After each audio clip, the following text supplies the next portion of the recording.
Right, so here we are once again back in the gaming pantry. This is the Retro Bear welcoming you to another video. It's going to be one of these talky videos with a little bit of information about what's been going on and some developments and things upcoming. Hope you're well. Nice to see you back here once again. And yeah, it's been a relatively busy month. I can't believe that we are literally now on the doorstep of September, which is... I actually wonder where this year's gone. It's just vanished.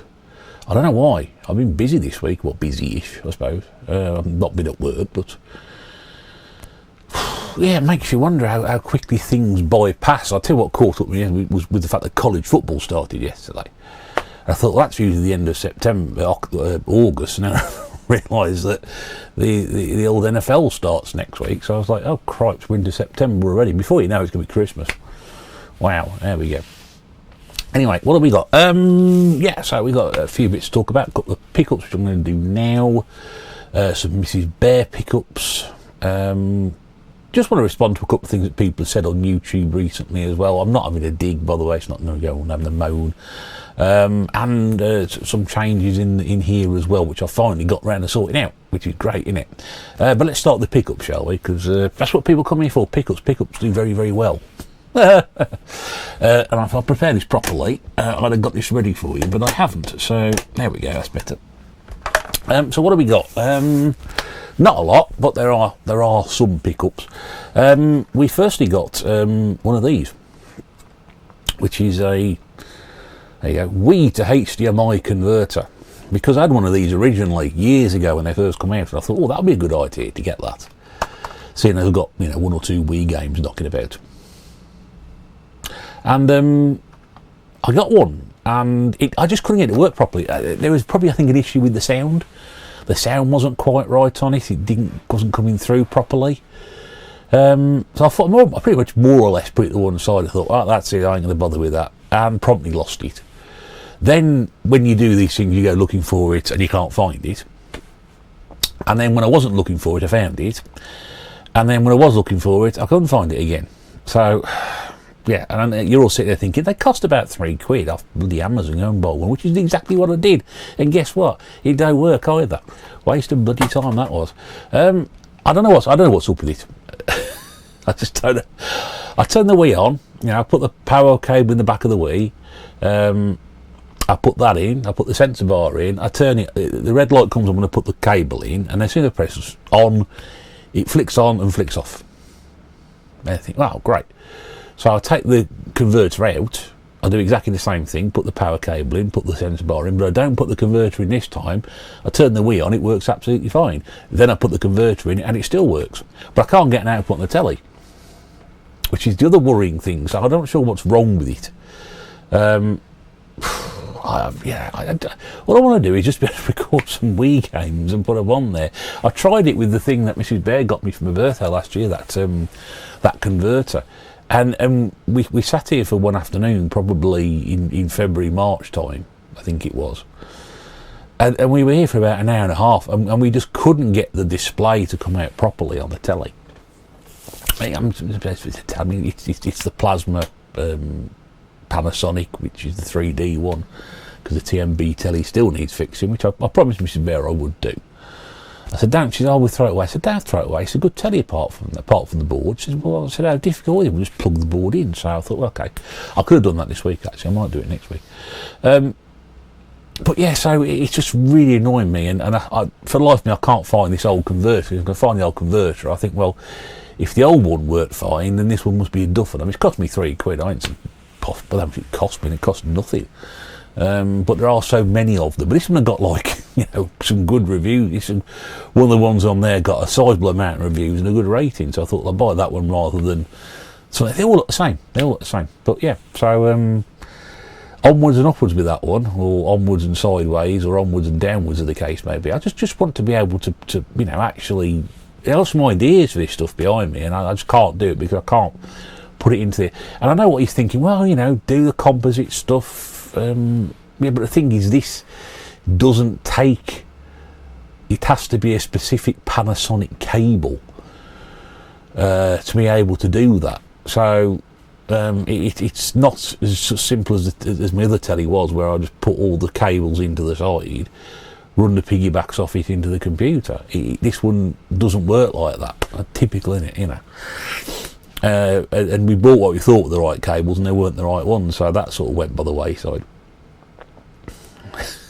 I don't have much luck with the television. I don't have much luck with that, so that's still a work in progress.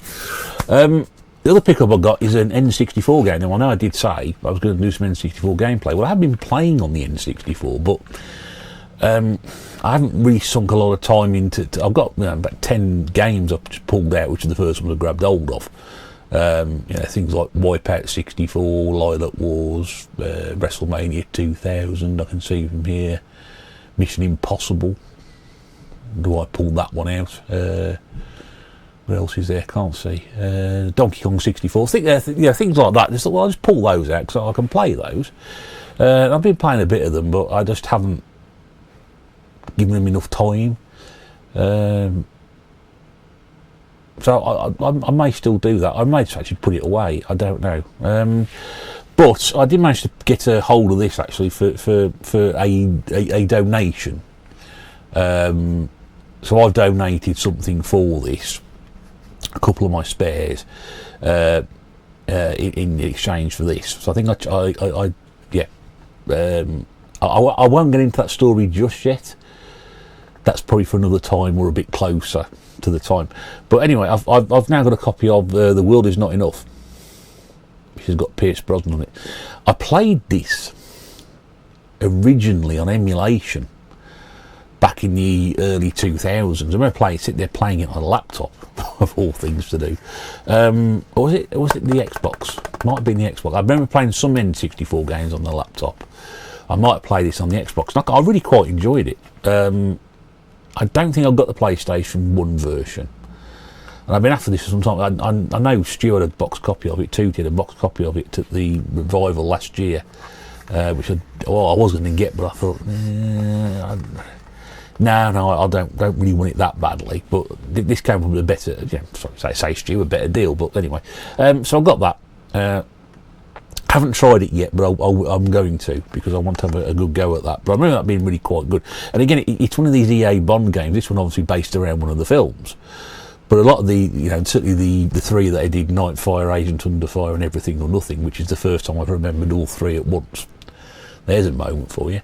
I remember really loving those original Bond games. When they did From Russia With Love with Sean Connery. That was a good one. They did from, EA took a lot of stick for all the sports stuff, but I tell you something, some of the other games they did were fantastic.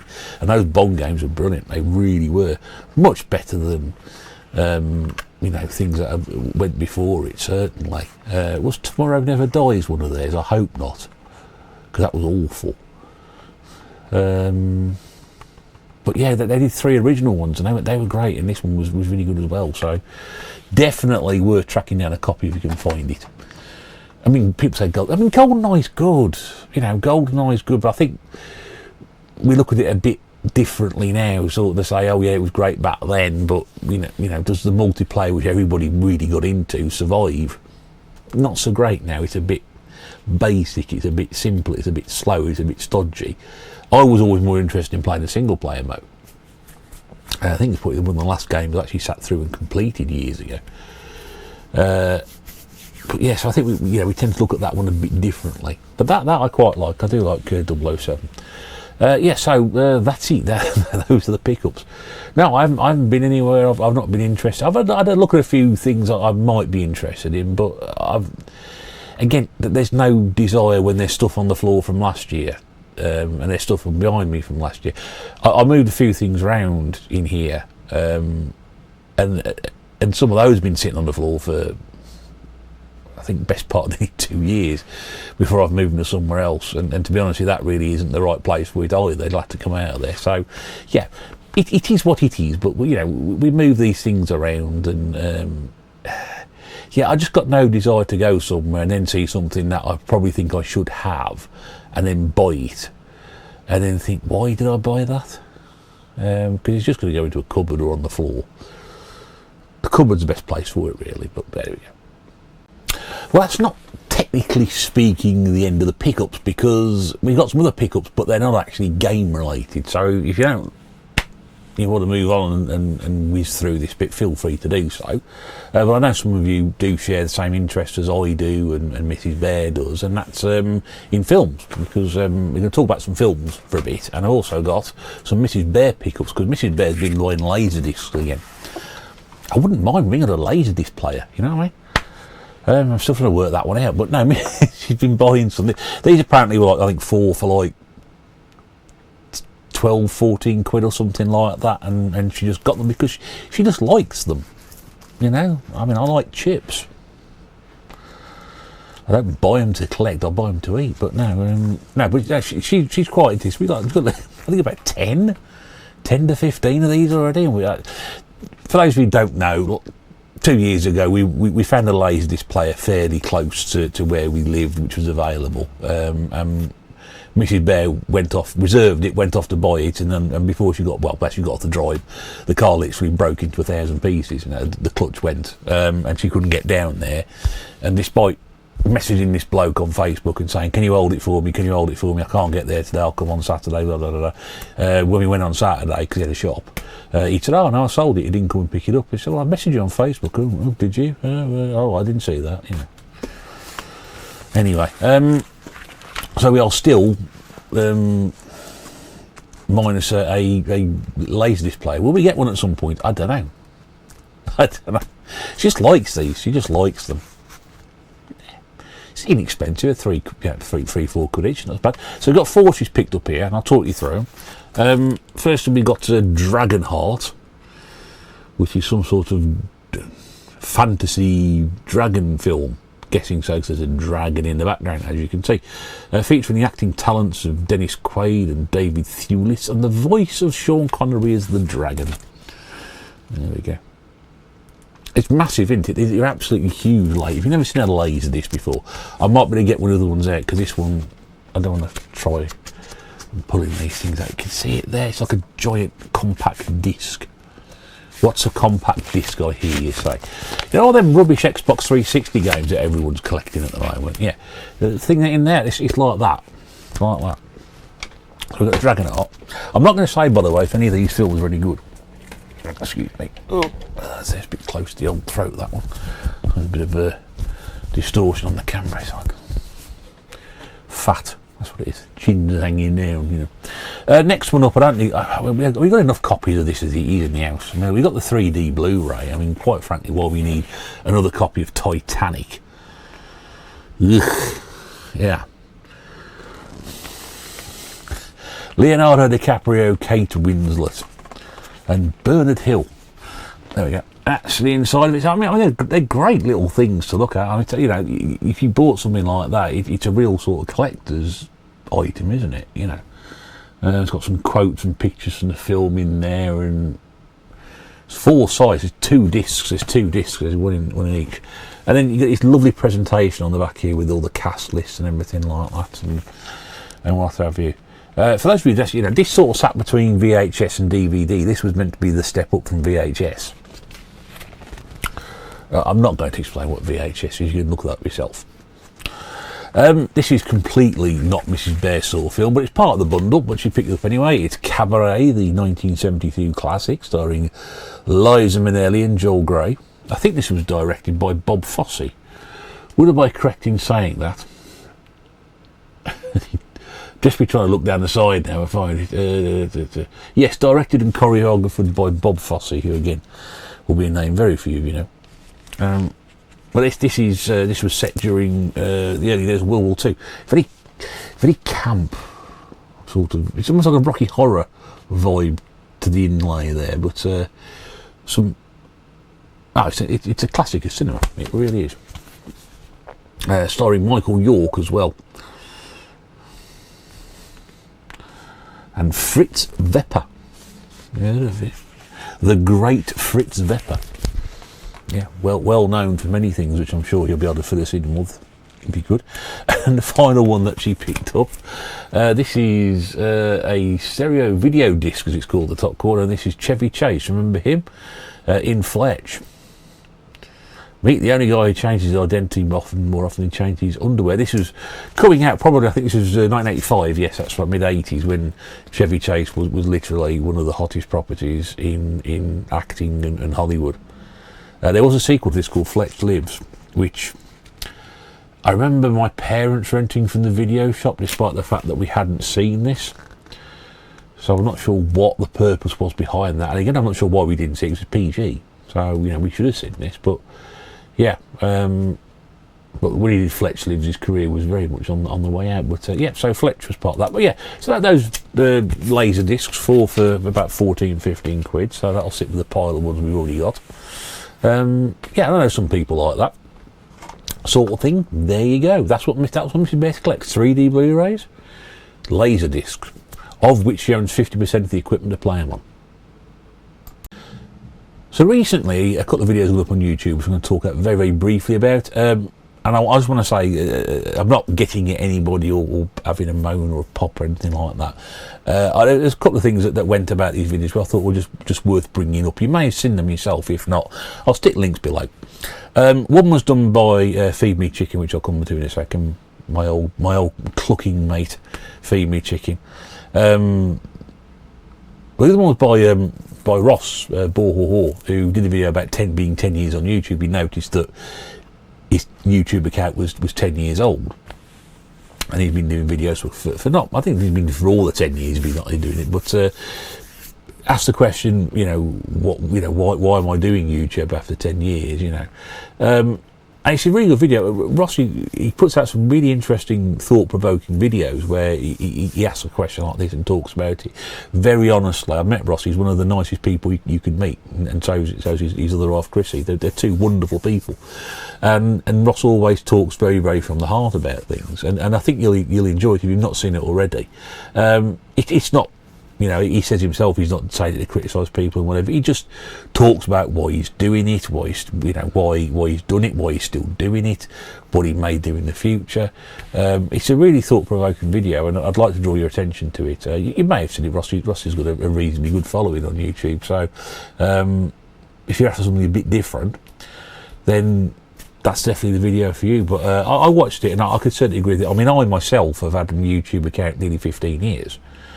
And when I started it, I spent a month uploading stuff, and then I did nothing for 7 years. 7 years or 8 years? 7 years.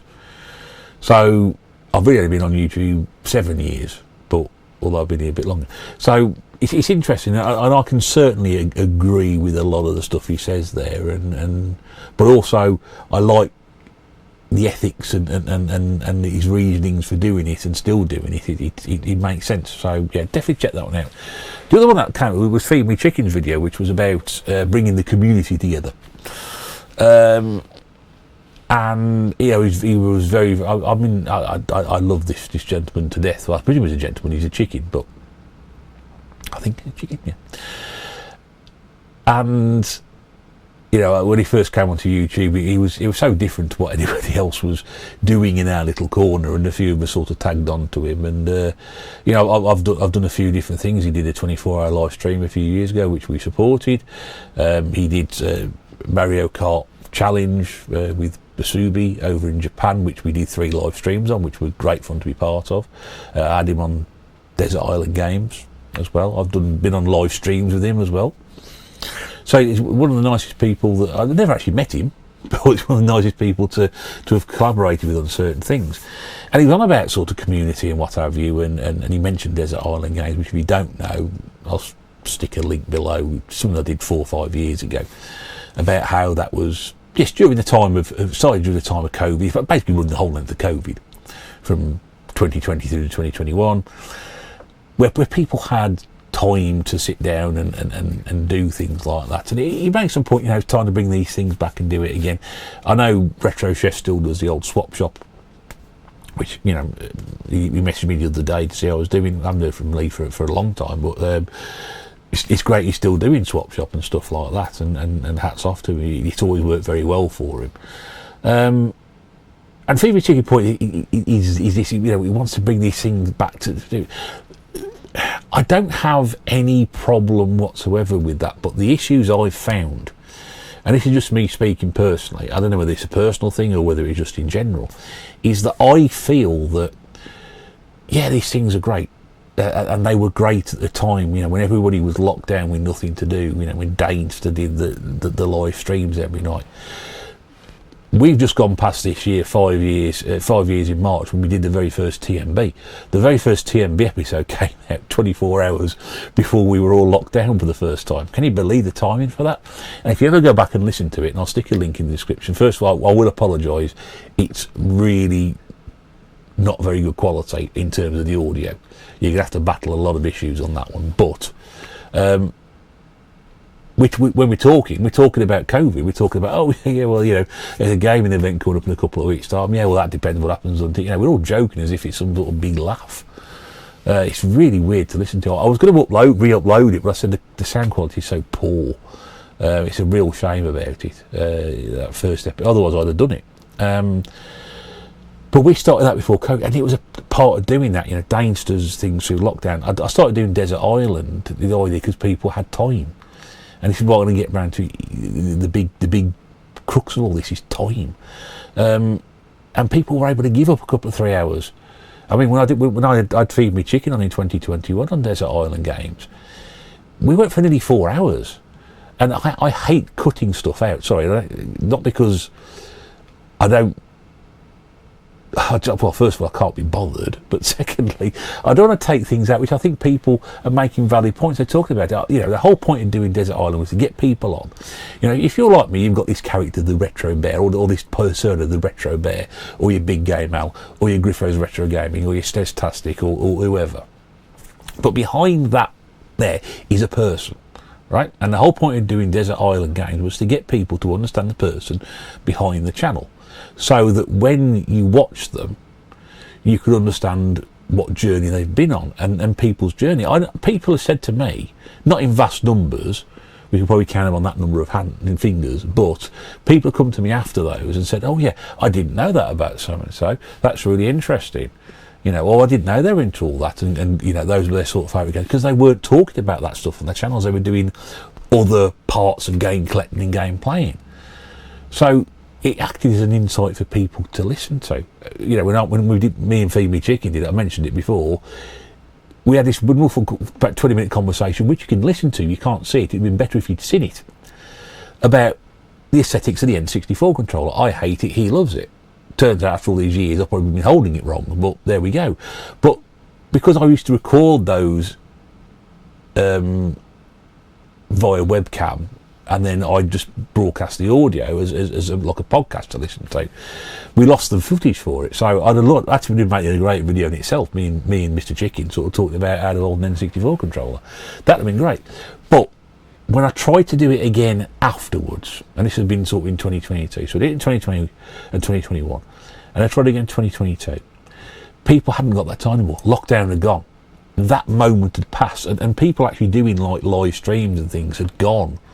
You know, the TMB, we used to look, you know, we did that, and we pre-recorded it. Then it was difficult to get together, so we sort of extended the time between it, and then we started doing live streams. But then again, getting people involved, and they haven't got the time. You know, when people saw Desert Island, they looked at the length of the videos and thought, phew, that's going to require a commitment. And it did. It requires a commitment, because I've got to go out to work. I'm then going to come home, rush around, get everything ready. You've got to do exactly the same thing. And then you and me are going to sit there talking for 3 hours, minimum. I think the average length of an episode was probably about 3 hours. And have you got time to do everything? You know, people have got lives, they've got partners, they've got kids, they've got other activities they want to do. And I'm not saying people deliberately, you know, use this as an excuse, but people I asked in 2022, the same thing was, I haven't really got time at the moment, or now I'm doing this at the moment, or yeah, or I could do a time which wasn't suitable to me, or can you do, you know, a Saturday morning? I was like, well, I can, but I'd rather not. And then before you know it, that's it. So I completely understand where Chicken's coming from, but from my point of view, I think that, sadly, has passed. That was the time to do it. You know, we haven't done a TMB series for a couple of years. We do the odd episode here and there. We'll probably do one at Christmas, or maybe do one more throughout the year. But really, that's probably all we got time for them. I know from the TMB lads, you know, we're all doing different things now. We've all got other stuff going on. So it would be difficult to get, you know, maybe 3 or 4 of us at once to do it again. And if I only got 3, you know, I only got 2 or 3 of us to talk about, we'd like to have somebody else in there. It's then finding somebody else who wants to come and do a couple of hours. Again, a lot of people are saying, I can't do it. I think also what was probably telling, and I'll say this as well because as I mentioned it, I'm not sure whether it's a me thing or somebody else. And again, I don't mean this as any sort of slight of criticism, but I always used to say during the TMB, during Desert Island, if people want to come on, get in contact. All the details were there. And for Desert Island, 2 people actually approached me independently. And a couple of people actually said, oh yeah, I'd really like to do that. Just, you know, we'll work something out. And with the TMB, it was exactly the same thing. We approached people. It was very, very rare that people came to us and said, oh yeah, I'd like to come on. And it was a free invite. You want to come on, let me know, we'll get you on there. And not a lot of people came forward. So that's why sometimes, especially with TMB, we had the same people come on. You know, I think I can think of 2 or 3 people who'd done 2 or 3 appearances because we were short. I remember having to get, I think it was Steve Cooper's World at 2 hours short notice when somebody dropped out to see if he'd come on, because I knew he was at home on a Sunday. And we just managed to get him to come on in time. And I think Lee, Retro Chef, the one time he came on, that was literally a last minute thing as well. So it's never the easiest thing to do. But I think it's down for me to 2 reasons. Time, which we just don't have now. We had time back in 2020 and 2021. And the other one is where we are now. It's difficult to say, you know.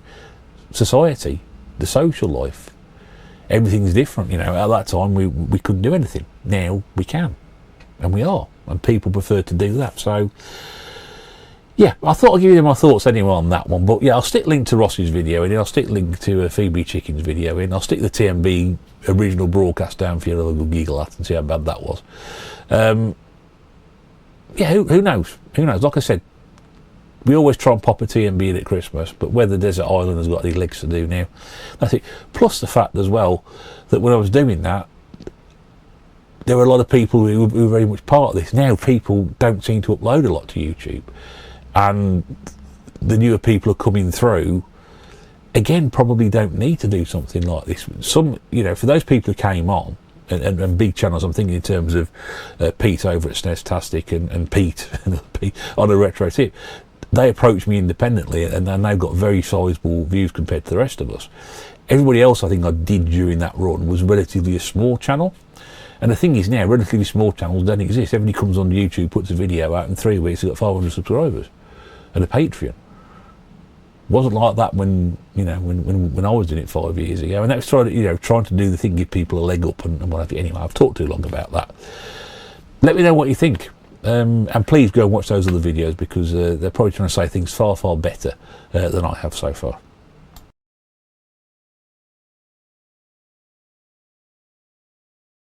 Just realised that's 52 minutes recording so far.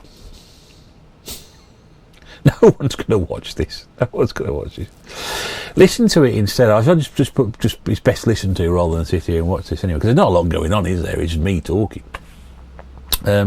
I did show some stuff off about 3 weeks ago, I think. Yeah, anyway. So very, very quickly, last bit, I'll try and get this wrapped up, and you can go back to doing what you do. God, I thought I'd do 25 minutes on film reviews. That was something else, wasn't it? Yes, so pantry changes. Not a lot, really. But the important thing for me, anyway, is that, like I said, I want to try and get this Wii thing working. That can go back to what we talked about a couple of hours ago. That's certainly one of the intentions, to try and do that and get some more Wii gameplay. I'd like to try and plough my way through them. I'd really like to, you know, even play 10 minutes of each one to say I've played it, you know.